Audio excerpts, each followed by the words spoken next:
Friends, मैं अनुज मिश्रा आप लोगों का all in one education channel में स्वागत करता हूं। जैसा कि मैंने चैप्टर 1 अपलोड कर दिया है एक्सरसाइज के साथ। अब ये चैप्टर 2 मैं अपलोड करने जा रहा हूं, जिसका नाम है microorganisms and viruses, friend and foe. Microorganisms and viruses, मित्र और दुश्मन, शत्रु एंड मित्र। हमारा यहाँ पे पहला टॉपिक है micro organism. What are the micro organisms? Micro organisms are small living beings, small living organisms which cannot be seen with the naked eyes and can only be observed through a microscope are known as microorganisms and microbes। वो छोटे छोटे living organisms, सूक्ष्म जीव जिन्हें हम अपने आँखों से नहीं देख सकते हैं, वो बिना माइक्रोस्कोप के नहीं देखे जा सकते, उन्हीं को माइक्रो ऑर्गेनिजम्स एंड माइक्रोस्कोप्स हम कहते हैं। माइक्रोब्स भी कई तरह के होते हैं। माइक्रोब्स में भी कई क्वालिटी होती हैं, bacteria, fungi, amoeba and algae. Okay, और फिर इनमें भी कई तरह के होते हैं कि हाँ, कोई माइक्रोब्स हार्मफुल होते हैं हमारे लिए, तो कोई यूज़फुल भी होते हैं। ओके, यहाँ पे देख लीजिए, माइक्रोब्स पहले ऐसे सूक्ष्म लिविंग बींग थे जो कि अर्थ पे आए थे, और ये पूरा का पूरा सिस्टम डिस्क्राइब किया गया था लीवेनहुक, जो कि अब माइक्रोबायोलॉजी के फादर माने जाते हैं। इन्होंने इसे रेन वाटर और सलाइवा में डिस्क्राइब किया था। हम नेक्स्ट पेज पे चलते हैं। माइक्रोस्कोप्स के कुछ हम कैरेक्टर स्केचेस देख लेते हैं। जहाँ तक होता है, माइक्रोस्कोप्स हर जगह पे मिलते हैं, हर तरह के इन्वायरमेंट में मिलते हैं, एयर में, वाटर में, सॉइल में, फूड में। ओके, और कई तरह के अलग आइटम्स में भी, और ह्यूमन और एनिमल में भी मिलते हैं। इवन ये स्नो में भी होते हैं, और सागर के गहराइयों में भी माइक्रो ऑर्गेनिजम्स पाए जाते हैं। ये अगर ऑक्योर होते हैं तो या तो सिंगली ऑक्योर होते हैं, या फिर ये इनका कलेक्शन ही ऑक्योर होता है। ये माइक्रो ऑर्गेनिजम्स होते हैं वो बहुत छोटे होते हैं, इन्हें बिना माइक्रोस्कोप्स के जरिए नहीं देख सकते। माइक्रो ऑर्गेनिजम्स कुछ होते हैं हम हमारे लिए हेल्पफुल, तो वहीं कुछ हार्मफुल भी होते हैं। बैक्टीरिया, माइक्रो ऑर्गेनिजम्स के ग्रुप देख लेते हैं हम लोग, है कि bacteria, algae, fungi, protozoa. Sorry, मैंने अमोबा बोला था वहाँ पे, really sorry for that. Amoeba protozoa का टाइप है। ओके, बैक्टीरिया को बैक्टीरियम भी कहते हैं। इसके हैं बैक्ली, स्पाइरिलिया, कोकी। एल्गी के वही हैं Chlamydomonas, Nostoc and Oscillatoria. Fungi के हम से फंगस कहते हैं ब्रेड माउल्ट, पेनिसिलियम, एस्परगिलस। वहीं प्रोटोजोआ है जिसे हम प्रोटोजोएन कहते हैं, उसमें होता है amoeba, paramecium, euglena. Okay, turn to next page देखते हैं। स्वाइन फ्लू है, वो एक वायरस है। ये वायरस है swine flu. Okay, swine flu एक वायरस है। ये पिग्स से डिजीज़ आता है। ये जो पिग्स होते हैं, जो सूअर होते हैं, इनसे ये डिजीज़ इनके अंदर से ये आता है और ह्यूमन में फैलता है। बैक्टीरिया हो, वो बहुत ही इम्पॉर्टेंट रोल बैक्टीरिया रोल फील्ड करता है हमारे लिए। ये बैक्टीरिया में एक इंसुलिन होता है जो कि डायबिटीज़ पेशेंट के ट्रीटमेंट में काम आता है। ये देख लिया। हम उसके बाद वायरसेस पे आ जाते हैं। वायरस वर्ड का मतलब होता है पॉइजनस लिक्विड वायरस वर्ड का मतलब है। जो वायरस होते हैं वो बहुत ही छोटे हैं। आज तक आप जिसे सबसे छोटा मानते थे, उससे भी छोटा वायरसेस होते हैं। इनका रेंज होता है 20 to 300 MU। ये सिर्फ ये सिंपल माइक्रोस्कोप्स के जरिए नहीं, बल्कि इनके लिए अलग टाइप का माइक्रोस्कोप लेना पड़ता है, जिसे इलेक्ट्रॉन माइक्रोस्कोप कहते हैं। उससे ये देखे जा सकते हैं। ये लाइव करते हैं, ग्रो करते हैं, रिप्रोड्यूस करते हैं प्लांट्स और एनिमल के लिविंग सेल के अंदर। ओके, इन वायरसेस एक न्यूक्लियर मैटर भी कंसिस्ट करते हैं, जो DNA और RNA होता है, जो कि प्रोटीन कोट से सराउंडेड होता है। और ये जब रिप्लिकेट करते हैं, मल्टीप्लाई करते हैं, ये जब भी रिप्लिकेट मल्टीप्लाई करते हैं तो ये सिर्फ होस्ट सेल्स ही रिप्लिकेट और मल्टीप्लाई करते हैं।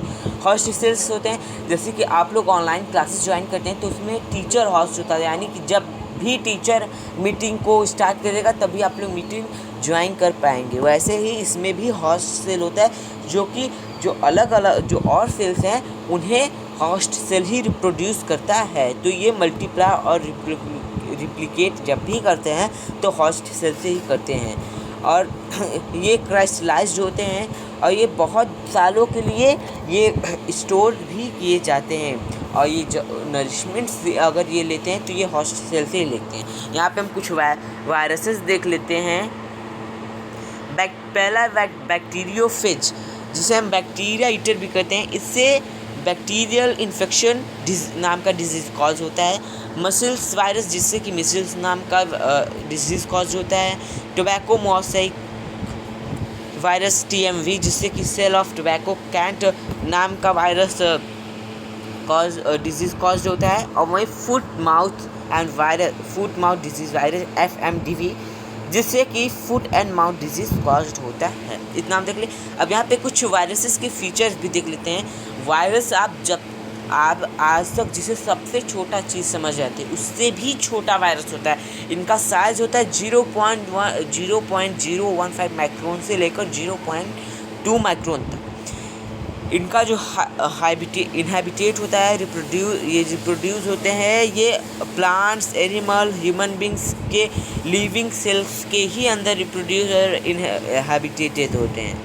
वायरसेस, इनका कोई भी एक स्पेसिफिक शेप नहीं होता है। ये रॉड होते हैं, स्पेरिकल शेप में होते हैं और पॉलीगोनल शेप में भी होते हैं, जिसके कई साइड्स होते हैं। इनका कोई एक स्पेसिफिक फिक्स शेप नहीं है कि ये अगर वायरसेस होंगे तो ये स्पेरिकल में ही होंगे। ओके, नेक्स्ट पेज पे हम देखते हैं। वायरसेस जो होते हैं, जो अपना फूड ऑब्टेन करता है वो होस्ट सेल से ही ऑब्टेन करते हैं। और वायरसेस सिंपल माइक्रोस्कोप से नहीं देखे जा सकते हैं, जैसे कि मैंने बताया। इन्हें देखने के लिए इलेक्ट्रॉन माइक्रोस्कोप, एक अलग से माइक्रोस्कोप आता है, उससे हमें देखना होता है। अब हम देख लेते हैं, नीचे का टॉपिक है habitat of micro organism. Micro organisms के हैबिटेट, यानी कि वो कहाँ रहते हैं।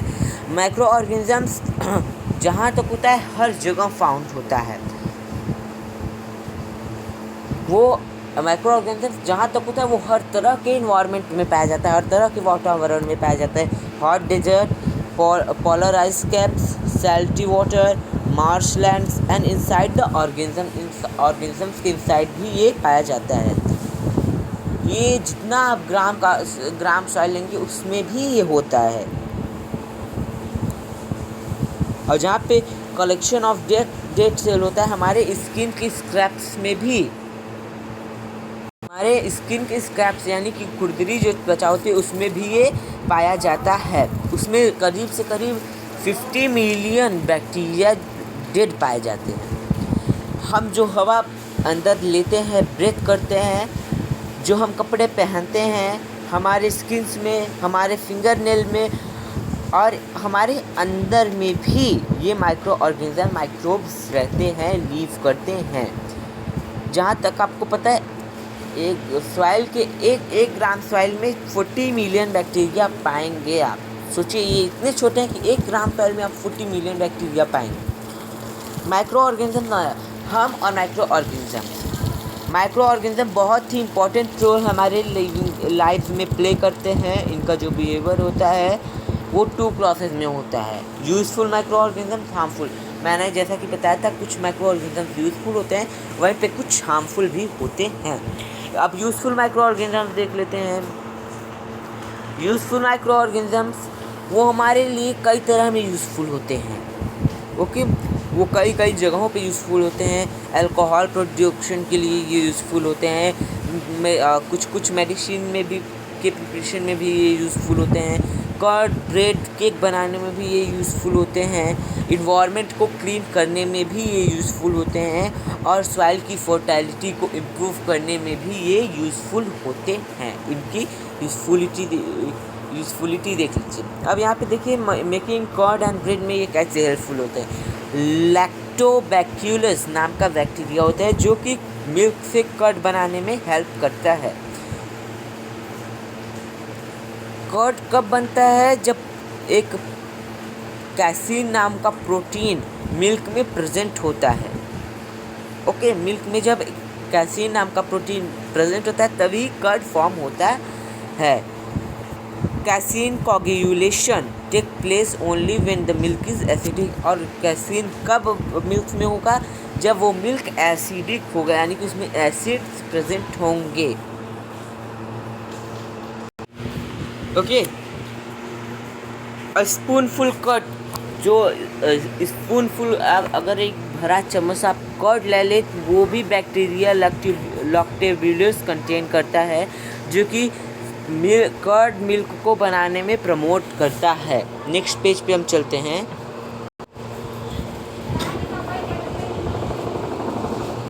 ये cell are use in baking industries. कुछ येस्ट सेल्स होते हैं, येस्ट सेल्स होते हैं, वो इंडस्ट्रीज़ में, बेकिंग इंडस्ट्रीज़ में भी यूज होते हैं, ब्रेड बनाने के लिए, पेस्ट्रीज बनाने के लिए, केक्स बनाने के लिए। ये हमारे दिन ब दिन हाउस होल्ड्स में भी यूज़ होते हैं। जब हम इडली बनाते, ढोकला बनाते, डोसा बनाते, तो इसमें भी येस्ट सेल्स का यूज़ होता है। इडली बनाने के लिए, डोसा बनाने के लिए जो राइस और दाल का मिक्सचर होता है, वो पहले कुछ समय के लिए, कुछ घंटों के लिए हम उसे रखते हैं। Okay, this mixture rises and become sure. ये राइजेस जो होते हैं वो और हो जाते हैं, जैसे कि थोड़ा अमाउंट होता है तो इनका अमाउंट बढ़ जाता है और राइज कर जाता है।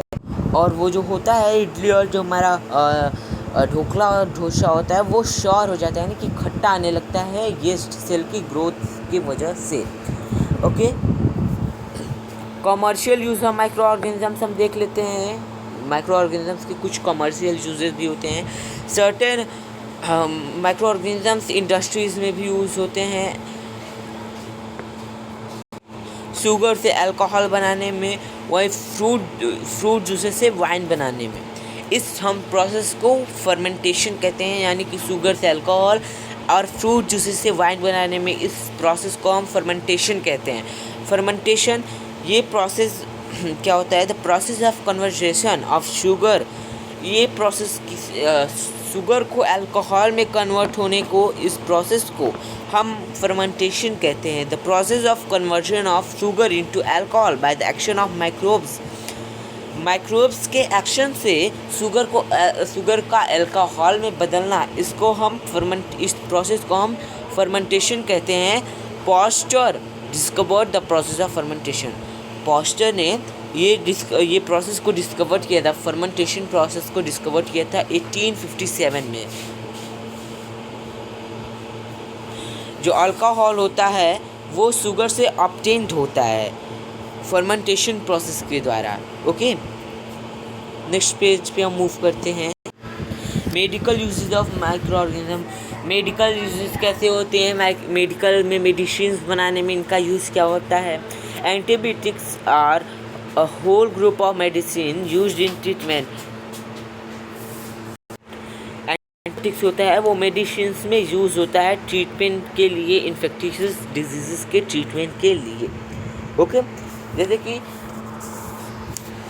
हमें एंटीबायोटिक्स नहीं लेना चाहिए जब हमें उसका यूज़ ना हो, उसका नीड ना हो, उसकी ज़रूरत ना हो। ओके, एंटीबायोटिक्स क्या होता है?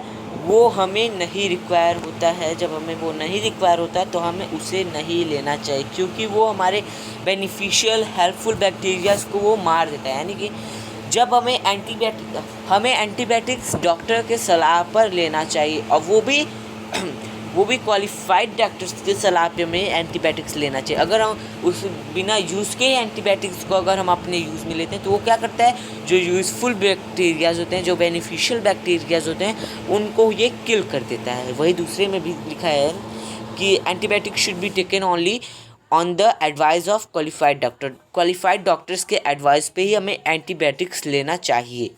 Okay okay, so here is do you know. हम डू यू नो को देख लेते हैं। In 1872 Robert Koch found the bacteria tubercle bacillus. 1872 में रॉबर्ट कोच ने बैक्टीरिया ट्यूबरकल बैक्यूलस का को फाउंड किया था, जो कि ट्यूबरकुलोसिस में मेन कॉजेज़ होते हैं इसका। ओके, हम वैक्सीनेशन पे मूव करते हैं। The process of one body being able to resist any infection. Okay,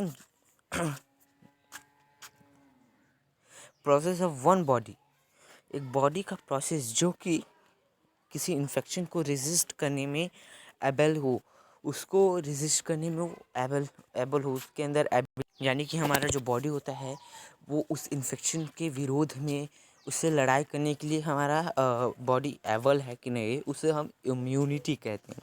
immunity against a particular disease can also be induced in body of by introducing dead or weakened microbes of the disease. जो immunity होता है वो हर एक disease के resist में हो सकता है, वो हर एक डिजीज़ के रेजिस्ट में होता है। ओके, वो हमारे बॉडी को डेड और वीकेंड माइक्रोब से लड़ने में भी इंट्रोड्यूस्ड करता है। दिस इज कॉल्ड वैक्सीन, इसी को हम वैक्सीन कहते हैं। The body recognise the antigen and the produce antibodies against it. और जब हमारी बॉडी एंटीगेन को रियलाइज करती है तो वो एक एंटीबॉडीज बनाती है उस डिजीज़ के अगेंस्ट में। This technique is called vaccination, और इसी को हम वैक्सीनेशन या फिर इम्यूनाइजेशंस कहते हैं। इस प्रोसेस के ज़रिए अब हमारे लिए ये पॉसिबल हो चुका कि हम कई इन्फेक्शियस डिजीज़ से हम अपने आप को प्रोटेक्ट कर सकें, जैसे tetanus, typhoid, polio, measles and hepatitis B. Okay, हम नेक्स्ट पे मूव करते हैं। How vaccines work, how does the vaccine work, vaccine कैसे वर्क करता है। वेन डिजीज़ कॉजिंग माइक्रोब्स, जब डिजीज़ कॉजिंग माइक्रोब्स हमारे बॉडी के अंदर इंटर करते हैं, ओके, तो हमारा जो बॉडी होता है वो एंटीबॉडीज़ प्रोड्यूस करता है उस इन्वेडर से, उस माइक्रोब से, उस डिजीज़ कॉजिंग माइक्रोब से लड़ने के लिए। जो हमारा बॉडी एंटीबॉडीज़ होता है वो उस वीकेंड माइक्रोब्स को डिस्ट्रॉय कर देता है, और फिर वो हमारे ब्लड में ही रह जाता है। किसी अगर कोई और microbes causing disease causing microbes आ गए, अटैक कर दी, तो उनसे लड़ने के लिए, तुरंत उनसे लड़ने के लिए फिर वो हमारे ब्लड में ही रिमेन कर जाता है, वहीं पे वो लीव कर जाता है। जब हम छोटे होते हैं, हमारे चाइल्डहुड में, हमारे बचपना में हमें इंजेक्शंस दिए जाते थे या फिर वैक्सीन ड्रॉप्स दिए जाते थे हमें सेवरल डिजीज़ से प्रोटेक्ट करने के लिए। पार्टिकुलर वैक्सीन होते थे वो हमें पार्टिकुलर एजेस पे दिए जाते थे, जब हमें उसे ज़रूरत होती है, जिस एज पे उसकी ज़रूरत होती थी उस एज पे हमें वो मिल जाती थी। उसी को हम इम्यूनाइजेशन शेड्यूल कहते हैं, यहाँ पे चार्ट भी दिया है कि कब हमें वैक्सीनेशन दिया जाता है, किस किस ईयर पे, किस एज पे। देखते हैं नेक्स्ट पेज में। ओके, यहाँ पे देख लीजिए, इम्यूनाइजेशन 3 से 12 महीने के बीच में डीपीटी का, यानी डीपीटी में इसे डीपीटी में वैक्सीनेशन किया जाता था। वो हमें डिप्थीरिया, परटूसिस, ओके, इससे वो हमें प्रोटेक्ट करता था। कफ से, टिटनेस से। पोलियो दिया जाता था, बीसीजी दिया जाता था ट्यूबरकुलोसिस से प्रोटेक्ट करने के लिए। 9 से 15 माह के बीच में एक लगता था, जिससे कि वो मिसल्स वैक्सीन होता था। 18 से 24 के अंदर लगता था एक डीपीटी लगता था, booster dose polio, oral booster dose. Okay, अगर कोई भी एंटीजन हमारे बॉडी में फिर से इंट्रोड्यूस होता है, उसी को हम बूस्टर डोज कहते हैं, यानी कि एक हुआ फिर उसके बाद दूसरा हो जाए। 5 से 6 साल के बीच में लगता था डीटी, डिप्थीरिया और टिटनेस से प्रोटेक्शन के लिए 5 से 6 ईयर में लगता था बच्चों को, वो भी बूस्टर डोज होता था। ओके, और वो टाइफाइड वैक्सीन भी होता था। बहुत सारे गवर्नमेंट लार्ज स्केल में वैक्सीनेशन प्रोड्यूस किए इन्फेक्शंस डिजीज़ के लिए। इंडियन गवर्नमेंट ने भी बहुत सारे वैक्सीनेशन प्रोग्राम को चिल्ड्रंस के लिए अपलोड किए हैं, जैसे कि पोलियो हो गया, पल्स पोलियो। ये एक बेस्ट एग्जांपल है कि इंडियन गवर्नमेंट ने इनके लिए ये ऑर्डर दिया है वैक्सीनेशन का, इम्यूनाइजेशन का। Okay, increasing soil fertility, soil की फर्टिलिटी में बढ़ाने के लिए भी सिम्बायोटिक बैक्टीरिया जो रूट्स के नोडल्स में रहते थे लेग्यूमिनस प्लांट्स के, वो एटमॉस्फेरिक नाइट्रोजन को ऑब्जर्व करता था और उसे नाइट्रोगेनस कंपाउंड में कन्वर्ट करता था। जो ब्लू ग्रीन एल्गी होता था वो एटमॉस्फेरिक नाइट्रोजन को फिक्स कर देता था और नाइट्रोजन कंपाउंड सॉइल और उसे नाइट्रो सॉइल में फिक्स कर देता था, और रिजल्ट क्या होता था, सॉइल नाइट्रोजन से रिच हो जाता था, जो कि सॉइल की फर्टिलिटी को बढ़ाता था। डू यू नो, देखते हैं द ब्लू ग्रीन एल्गी, वो बहुत ही रिलेटेड होते हैं, बहुत ही क्लोजली होते हैं बैक्टीरिया के अदर एल्गी के कन्वर्जन में। उसे हम सिंगल सेल, वो सिंगल सेल होते हैं। दीज आर माइक्रोस्कोपिक, ये माइक्रोस्कोपिक है, ओके, बट हम इसे ब्लूम्स करके लैक के सरफेस पे या फिर रिवर के सरफेस पे ये ब्लूमिंग टाइप में आता है, ओके। नेक्स्ट पेज पे हम मूव करते हैं। ये हो गया क्लीनिंग इन्वायरमेंट। इन्वायरमेंट को क्लीन करने में ये कैसे यूज़फुल होता है। बहुत बैक्टीरिया होते हैं, वो डिकम्पोजर्स होते हैं, वो ऑर्गेनिक मटेरियल्स को, डेड ऑर्गेनिजम्स को, ऑर्गेनिक वेस्टेज को वो ब्रेक कर कर डिकम्पोज कर देते थे। Carbon dioxide, water, nitrogen, sulphur, ये बहुत ही इंपॉर्टेंट मटेरियल्स होते हैं जो कि सॉइल में और एटमॉस्फेयर में रह जाते हैं। इस cycling of material can not, ये सब बिना बैक्टीरिया के नहीं हो सकती। ये साइकिल जो है, ये साइक्लिंग बिना बैक्टीरिया के एब्सेंस में नहीं रिसाइकल किया जा सकता। इसीलिए ये हमारे इन्वायरमेंट को क्लीन करने में हेल्पफुल होता है। हार्मफुल माइक्रो ऑर्गेनिज्म हमने हेल्पफुल तो देख लिया, हार्मफुल भी देख लेते हैं। बहुत सारे माइक्रो ऑर्गेनिज्म हमारे लिए हार्मफुल भी होते हैं कई तरह से। यहाँ पे डिजीज़ कॉजिंग माइक्रो ऑर्गेनिज्म जो हमारे ह्यूमन में डिजीज़ कॉज करती हैं। कुछ माइक्रो ऑर्गेनिजम्स होते हैं जो ह्यूमन बींग्स में डिजीज़ कॉज करती हैं, प्लांट्स में, एनिमल में। सच डिजीज़ कॉजिंग माइक्रो ऑर्गेनिजम्स को पैथागोन्स कहते हैं। पैथागोन्स जब हमारे बॉडी में इंटर करता है, और वो किस तरह से इंटर करता है हमारे बॉडी में, हम जब जिस एयर को हम ब्रीथ करते हैं, जिस हम वाटर को ड्रिंक करते हैं, जिस हम फूड को ईट करते हैं, उसके जरिए वो पैथागोनस हमारे शरीर के अंदर इंटर करता है। और वो क्या करता है, they can also get transmitted by the direct contact with infected person, या फिर वो हमारे किसी, अगर हम इन्फेक्टेड पर्सन के कांटेक्ट में आए तो उससे भी वो हमारे बॉडी में ट्रांसफ़र हो जाता है, ओके। उससे भी हमारे वो बॉडी में ट्रांसफ़र हो जाता है। अगर कोई इन्फेक्टेड एनिमल है तो उससे भी हमारे वो बॉडी में ट्रांसफ़र हो जाता है। एनिमल से भी microbial disease that can spread from an infected person to other healthy person. जो जो डिजीज़ेस एक जो माइक्रोबल डिजीज़ेस एक इन्फेक्टेड पर्सन से एक हेल्दी पर्सन तक कांटेक्ट में आता है, कांटेक्ट के जरिए फैलता है, ओके। एक माइक्रोबल डिजीज़ जो कि एक इन्फेक्टेड आदमी और एक हेल्दी आदमी के कांटेक्ट से वो स्प्रेड होता है। एयर से होता है, वाटर से होता है, फूड से होता है, फिजिकल कांटेक्ट से होता है और एनिमल से होता है। उसे हम कम्युनिकेबल डिजीज़ कहते हैं।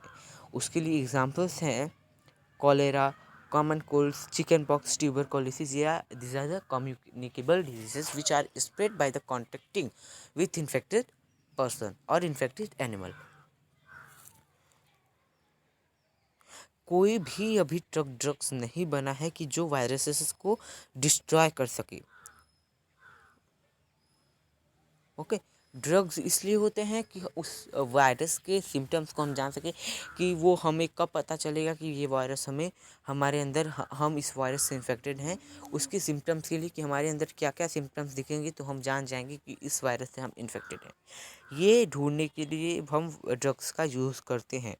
बहुत सालों से हमारे साइंटिस्ट रिसर्च कर रहे हैं। अभी तक हम उन्होंने कॉमन कोल्ड के लिए क्योर यानी कि कोई भी दवाई डेवलप नहीं कर पाए, क्योंकि वो समय समय पर अपना रंग रूप बदलते रहते हैं। जिस ज़्यादा वायरसेस ये अपना फॉर्म्स चेंज कर लेते हैं। कॉमन कोल्ड बहुत हंड्रेड्स ऑफ बहुत सारे 100 से ज़्यादा वायरसेस से ये डिफरेंट वायरसेस से कॉमन कोल्ड ऑक्योर होता है। एयर से होता है। It is also known as droplet infection.